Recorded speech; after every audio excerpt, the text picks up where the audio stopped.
The fuel system supplies the engine with fuel. Most training airplanes have two fuel tanks, one inside each wing. The fuel tanks are vented in order to allow air to enter each fuel tank as fuel is consumed. If air were not allowed in to replace fuel as it were burned, suction would be created inside the fuel tanks. As the fuel was burned, this suction would become greater and greater, making it more difficult to move the fuel from the tanks to the engine. Fuel tanks must be adequately ventilated, and the fuel ventilation system must be free of debris in order to assure proper flow of fuel to the engine. Overflows are placed on fuel tanks to allow fuel to escape the tank in an overpressure situation.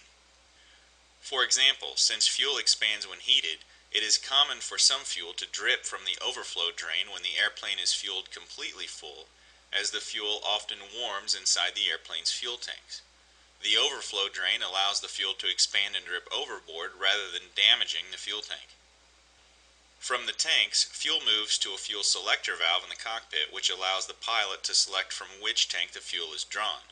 On many airplanes, the fuel selector valve has an off position, which stops the flow of fuel past the selector valve. Alternatively, an airplane might have a separate fuel shutoff valve.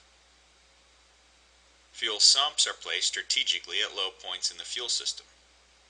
Since fuel is a lightweight liquid, water and foreign material in the fuel will tend to settle at these low points. A fuel strainer is used at the sumps during the pre-flight inspection to remove any water or foreign debris from the fuel tanks and fuel line.